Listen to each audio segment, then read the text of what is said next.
بسم اللہ الرحمن الرحیم۔ اللہ تعالیٰ اپنے بندے سے بے انتہا محبت کرتا ہے، اس لیے اس کے تھوڑے سے عمل پر بھی بے شمار اجر سے نوازتا ہے۔ سیدہ ام ہانی بنت ابو طالب رضی اللہ تعالیٰ عنہا بیان کرتی ہیں کہ رسول صلی اللہ علیہ وآلہ وسلم میرے پاس سے گزرے۔ میں نے کہا کہ اے اللہ کے رسول، میں بوڑھی اور کمزور ہو گئی، آپ مجھے ایسا عمل بتائیں جو میں بیٹھ کر کر سکوں۔ آپ صلی اللہ علیہ وآلہ وسلم نے فرمایا، 100 دفعہ سبحان اللہ کہا کر، یہ ذکر تیرے لیے اسماعیل علیہ السلام کی اولاد کے ان 100 غلاموں سے بہتر ہے جنہیں تو آزاد کرے۔ 100 دفعہ الحمدللہ کہا کر، یہ ذکر تیرے لیے ان سوزین شدہ اور لگام شدہ گھوڑوں سے بہتر ہے جن کا تو اللہ کے راستے میں صدقہ کرے۔ 100 دفعہ اللہ اکبر کہا کر، یہ ذکر تیرے لیے اللہ تعالیٰ کے ہاں مقبول ہے، ان 100 اونٹنیوں سے بہتر ہے جنہیں مکے میں ذبح کیا جائے۔ 100 دفعہ لا الہ الا اللہ کہا کر، یہ ذکر آسمان و زمین کے درمیانی خلا کو ثواب سے بھر دے گا، اور اس دن اس عمل کے مقابلے میں کسی کو کوئی عمل نہیں ہوگا جو آسمان کی طرف بلند ہو سوائے اس آدمی کے عمل کے جو تیری طرح کا عمل کرے۔ 100 دفعہ سبحان اللہ، الحمدللہ، اللہ اکبر اور لا الہ کہنے کا عظیم ثواب ہے۔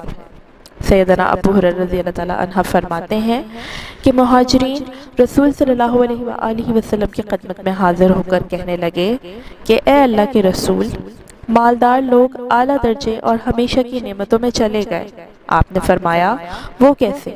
انہوں نے کہا، وہ ہماری طرح نماز پڑھتے ہیں، ہماری طرح روزے رکھتے ہیں، اور وہ صدقات و خیرات دیتے ہیں اور ہم صدقات نہیں دے سکتے، اور وہ غلام آزاد کرتے ہیں اور ہم آزاد نہیں کر سکتے۔ تو رسول اللہ صلی اللہ علیہ وآلہ وسلم نے فرمایا کہ کیا میں تمہیں ایسی چیز نہ سکھاؤں کہ جس کے ذریعے تم اپنے سے سبقت لے جانے والوں کو پالو اور اپنے بعد آنے والوں سے آگے بڑھ جاؤ، اور تم سے زیادہ افضل کوئی نہ ہو سوائے اس کے جو تمہارے جیسے ہی عمل کرے۔ انہوں نے عرض کیا، کیوں نہیں ہے اللہ کے رسول؟ آپ صلی اللہ علیہ وآلہ وسلم نے فرمایا، ہر نماز کے بعد 33 بار سبحان اللہ، 33 بار الحمدللہ اور 33 بار اللہ اکبر پڑھا کرو۔ فقراء مہاجرین دوبارہ رسول صلی اللہ علیہ وآلہ وسلم کے پاس آئے اور عرض کیا، ہمارے مالدار بھائیوں نے بھی یہ سن کر ہماری طرح کے اعمال شروع کر دیے ہیں۔ تو رسول صلی اللہ علیہ وآلہ وسلم نے فرمایا کہ یہ اللہ تعالیٰ کا فضل ہے، جسے چاہے عطا کرے۔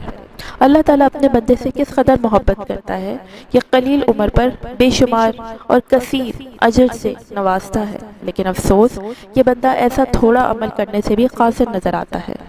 دوسرا یہ کہ ان عمل کو موتیوں یا مالا وغیرہ پر عادات اور ذکر کرنے کے بجائے ہاتھوں کی انگلیوں پر ہی گرنا چاہیے۔ صحیح اور سنت طریقہ یہی ہے۔ اس عمل کے ساتھ ہمیں یہ بھی نہیں بھولنا چاہیے کہ اللہ تعالیٰ جسے چاہے بخش دیتا ہے، بس وہ شرک کو معاف نہیں کرتا۔ مشرک پر ہمیشہ کے لیے جنت کو حرام قرار دیا گیا ہے۔ اللہ تعالیٰ کا ارشاد ہے، بے شک جس نے اللہ کے ساتھ شرک کیا تو اس اللہ نے اس پر جنت کو حرام قرار دیا اور اس کا ٹھکانہ جہنم ہے۔